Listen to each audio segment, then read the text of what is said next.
bishaan malee jiraatama. Bishaan lubbuudha. Rakkoo guddaan bara 2018 kana keessa akka dhaabbata jaalala bishaanitti nu qunnamaa ture rakkoo riilookeeshiniiti. Inni kunis piroojeektii misooma magaalaa babal'isuudhaaf kan hojjetamaa jiru wal qabate. Sararri bishaanii kan wal qunname kan irra bu'ee ture asfaaltiin kan irratti hojjetamu jira waan ta'eef isa riilookeetii gochuudhaaf rakkoon guddaan isa ture. Kan biraa rakkoo humna ibsaati. Addaan cicciirsa ibsaati. Akka dhaabbata keenyaatti oomishni bishaanii bara kana karoorfanne miiliyoona 11 oli, meetir kuubii miiliyoona 11 oli. Garuu miiliyoona 10.6 ol oomishne magaalaa barabsaa turre jechuudha. Kana keessa bakka bakkatti bishaan liikeejii ni qabaata waan ta'eedhaaf liikeejii sanaatiin ala sirreessuudhaaf hojjetaa ujummoo hojjetaa teeknikaa keenya fayyadamne bakka tokkotti sirreessaa turre jechuudha. Kanaaf oomisha keenyas oomishaa jirru kun akka magaalaatti gahaadha jechuu otoo hin ta'in hanqina oomishaarrallee bakka buusuudhaaf jechuudha. Bakka adda addaatti booroolii yookiin bishaan boollaa bakka 2-3 qotaa turre jechuudha. Ammas kan qotamaa jiru jira, qotamees kan hojii jalqabsiisnee jira waan ta'eedhaaf kan biraa dabalataan burqaalee adda addaa illee gabbisnee bakka bishaan qaqqabuu hin dandeenye tajaajilaa turreerra jechuudha. Ammas inni kun gahaadha otoo hin ta'in kan biraa tiriitimentiin kun humni isaa dabaluudhaaf sarara haaraallee kan diriirsaa jirruudhaaf bishaan dabalataa gangara tiriitimentiitti finnee qulqulleessinee gara magaalaatti raabsuuf jecha hojjechaa jirru kan jiru jira jechuudha. Hojii ujummoo wajjin wal qabate hojii danuutu hojjetameera. Sarara saayizii adda addaa qaban jechuudha. Hanga miilimeetira 50 jalqabee hanga 600 jechuudha kan diriirsaa ture. Walumaa galatti naannoo kiiloomeetira 13 akka magaalaatti diriirfame bakka illee misoomni magaalaa yookiin kooliideriin tuqullee irra deebinee kan diriirsaa turree fi yeroo ammaatti sana furmaata kennine bishaan kan raabsamaa jiruu fi uummata bira bishaan qaqqabuu isaa kaasuudhaaf ujummoo danuu diriirsinee gara ujummoo isaa abbaa 400 kan amma diriirsinee kaanee amma immoo deebinee dabalata biraa immoo 150 diriirsaarraa isa kana hariyyuu kan diriirsaa jiru humnuma keenya numatu diriirsaara isuma waajjiraatiin jechuudha bakka biraatiin namni hin dhufne kan biraas immoo katamaa keessa ta'uuma kanaan sababa karaatiin isa akka ka'u haga 500tti haga abbaa 500tti numatu diriirsaa jira bakka biraatii dhufaan jiru. Hojjetaan keenya hojjetaan ujummoo gara nama 7-8 gahaa nu hariituu wal gargaarreetumaan kun akkanumatti hojjechaa jirra. Tajaajilli bishaanii naannoo kanaa baay'ee gaariidha. Kan kootitti baay'ee nu dalaasa addan ciccitu gaariidha. Yeroo tokko ፓወር ይሳቱ ቃታ ማለት እንድትፈል አቅርቦት አሪፍ ነው። እስካሁን እኛ ውሃ ብዙ እንቸገርም ፍለፊት ነው ያለነው። ብልሽት ሲኖርም ወዲያ ወጥቶ ነው የሚሰሩልን። የብልሽት ነገር አጋጥሞን አያውቅም። ራሱ ውሃ ተሌለ በቃ መዝጋት በለው ስግ በለው ውሃ ወሳኝ ሁሉ ነገር ምንሰራ በውሃ ነው እንንቀሳቀስበት ሁሉ ነገር ለምስራችን እና ምንም ውሃ ነገር እንደተቸገረን አናውቅም።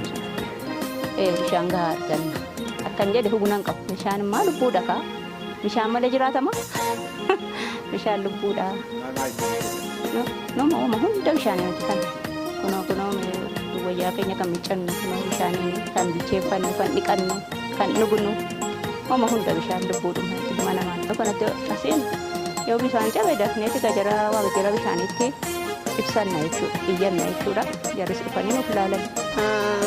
Akka waliigalaatti magaalaa keenya keessatti naannoon maamila 38 qabna.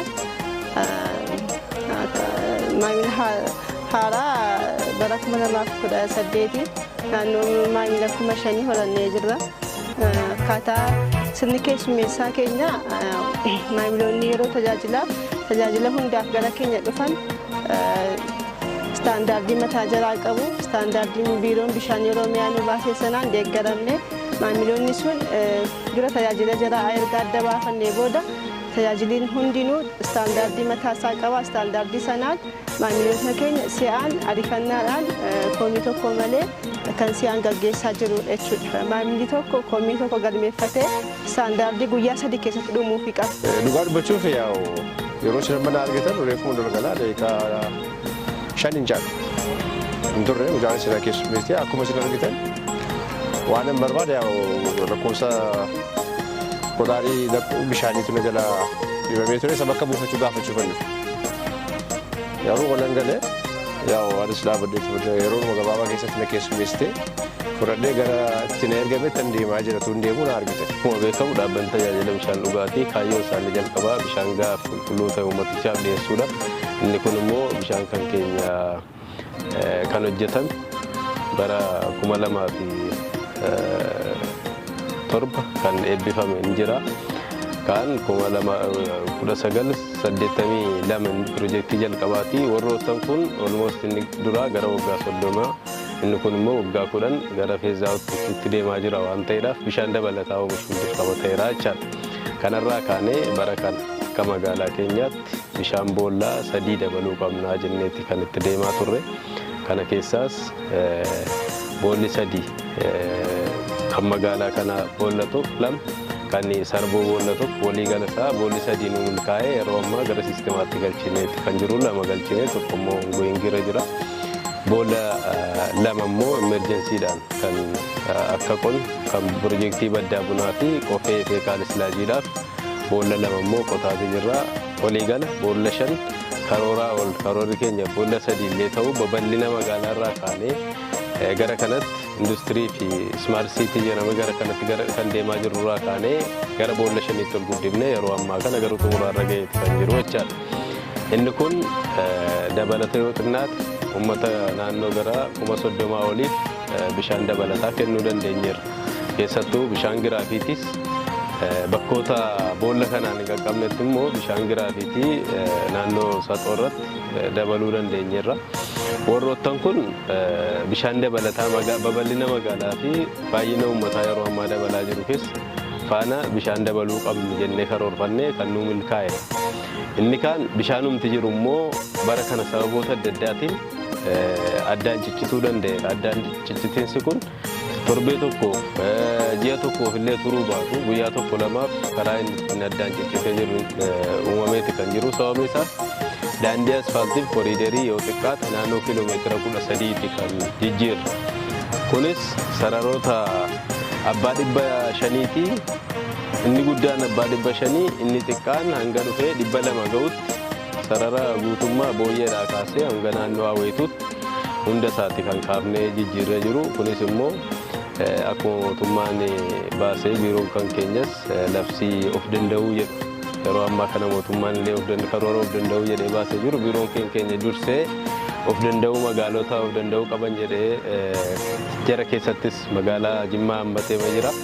Kanarraa kaanee naannoo miliyoona 207tiin piroojeektii kan kaasuu dandeenyeerra. Booyyee irratti bakka bashannanaa intaa jedhamee haroon booyyee uumamee jiru guutummaa guutuutti sarara bishaanirra waan dabalateedhaaf kunis naannoo kiiloomeetira 3.6ti. Yeroo ji'a 3 caalle keessatti jijjiirree siistema kanatti fufsiisuu dandeenyeerra jechaadha. Bishaan kun yeroo dheeraaf itti addaan hin citin itti fufsiisuu dandeenyeerra. Inni kun milkaa'ina guddaadha. Tarii biiroon kan keenyas ministeerri bishaanis yaadaan nu deeggaraati kan ture. Qabeenyaa fi baajataan illee bakka hundattuyyuu hanqinni baajataa akka jiru hin beekama. Haa ta'u malee diizaayiniin isaa akkamitti lafarra bu'uu danda'a kan jedhu sana yeroodhaan wal dubbisaa hojiiwwan kana milkeessinee xumurree daandiin magaala kana keessatti hojjetamus bakki bashannanaa smart city naannoo booyyees tuun guufatin bishaan uummataas tuun guufatin wal dandeessifnee yeroo ammaa xumuruun kun milkaa'ina bara 2018 keessa raawwanne jennee kaasuun ni danda'ama. Inni kan biraan magaalota gara keenyatti dabalamanidha. Magaalonni gara keenyatti dabalaman labsii 2012 baheen magaalonni naannoo kiiloomeetira 50 keessa jiran gara magaalota gurguddootti akka dabalaman kan jedhuudhaan Sarboo, Saqqaa, Yabbuu fi Dedoon immoo bara darbe akkuma eebbifameen gara kanatti dabalameeti kan jiru. Warroota kana keessaa chaalenjii guddaa qabaa jedhamee kan yaaddoo keessa nu galchaa ture deedoodha. Akkuma eebbifamee sararri isaa rakkoo qabaa maal wanti jedhu ka'aa ture. Haa ta'uti yeroo ammaa kan naannoo ji'a 6 ji'a 7 oliitiif rakkoo tokko malee bishaan sana ummataaf kenna even gara dijitaalaayizeeshiniitti galchineeti kan jiru. Kan rakkoo hamaa qabu ture rakkoo hanqina bishaanii naannoo sarbooti. Biiroon isin beekaa yeroo adda addaatti maashinaan nu deeggaraa ture. Inni kunis bara kan naannoo meetira kuubii 40 leetira 40 per sekondii kan kennuu danda'u boolla guddaa arganneeti kan jiru gara siistemaatti galchine. Riizervaaris sararas dhaabbatuma kanaaf magaala sana waliin ta'uudhaan yeroo ammaa kana rakkoo bishaan dhugaatii naannoo sarboo jiru furreetti kan jiru. Milkaa'inoota kana immoo yaa'u faayinaanshaanii deeggaruun dirqama ta'a. Utuu galii kan keenya sirriitti hin sassaabne wantoota amma hojjennee irra jennu kana hunda isaa hojjechuu hin dandeenye.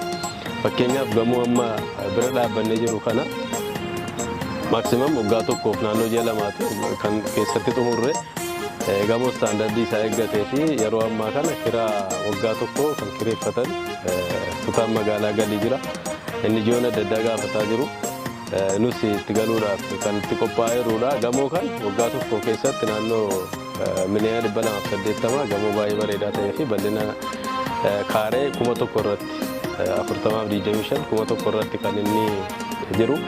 Isa kanallee wantoota kana hunda isaa gamoo kana dabalatee xumuruudhaaf galiin barbaachisaadha. Galii dhaabbatichaa 2013 naannoo miliyoona 42 irra ture bara kan miliyoona 244 geenyeeti kan jirru. Waggaa naannoo waggaa 4 keessatti dachaa baay'eedha kan daballee jirru. Inni kun gahaa miti jennee bara kana miliyoona 400 kan karoorfannee jiru. Galiin keenya kun waan tokko gurgurtaa bishaan maamiloota irraa sassaabna. Inni kan biraa balfa dhangala'aa irraa kan argannu jira. Kan biraa inisheetiivii aannanii irraa kan argannu jira. Haala kana irraa kan karoorfanne jechuudha. Walumaa galatti yaa'u qindoomina barbaachisaa. Bara 2019tti kan karoorfannee jiru naannoo miliyoona 374 galchina jennee karoorfannee jira. Kun immoo qindoomina barbaachisaa. Qindoomina hojjetaa irraa ka'ee hanga manaajimantiitti jiru. Galii kana daggugee galchuudhaaf qindoomina cimaadhaan hojjechuu qabnudha kan nurraa eegamu. Akka tajaajila bishaanii magaalaa Jimmaatti hojjenne yoo jiraatu inni guddaan maal inni tokkoffaa baasiidhaa of danda'u gaafa maal akka ta'e jalqaba sadarkaa maanajimentii irraa kaasne akkamitti hojii kana milkeessuu akka qabu keessumattuu hojiiwwan keenya waliigalaa immoo galii keenyaatiin akkamitti uwwisuu akka qabnu irratti mari'anne jechuudha. Xiqqaata jechuudha baroota 5 darban kana keessatti galii miliyoona 40 ture san bara kana keessatti bara 2013 irratti naannoo miliyoona 240 gaggeessine geenyeerra jechuudha. Kana gaafa laallu beentaadhaan gaafa laallu naannoo bitaa 500 ol jechuudha. Erga baasiidhaan of danda'u kana qabannee gara hojiitti gallee booda hojiin guddaan hojjete tokko iddoo hojii mijeessuudha jechuudha. Gamoo abbaa darbii 3 waggaa tokko keessatti xumuruudhaaf bara darbe jalqabne kan bara 2013 xumurarratti fixinee bara kana hojii jalqabuudhaaf deemaa jira jechuudha. Kana walitti qabsiisnee gaafa laallu baasiidhaan of danda'u wal qabatee hojiin hojjetamaa ture nu biratti kana fakkaata. Kana qofatu hin taane naannoo ibsaatiinis wal qabatee kaffaltii ibsaa, kaffaltii keemikaalaa, bishaan kanaa wal qabatee kaffaltiin akka magaalaa keenyatti kaffalu baay'ee guddaadha. Baasiiwwan kana hunda of danda'anii deemuudhaan wal qabatee hojiin akka keenyatti hojjetamu jajjabeessaadha kaasuu dandeenya. Karoora 2019 keessatti inni guddaa fi inni ijoon irratti xiyyeeffanne waliin gahinsa bishaaniiti. Sababni isaa yaa'u investimentiin biraa hojjennu hin jiraatu keessattuu bara kana gamoo fi riilookeeshiniin bishaanuma qabnu san daandiirraa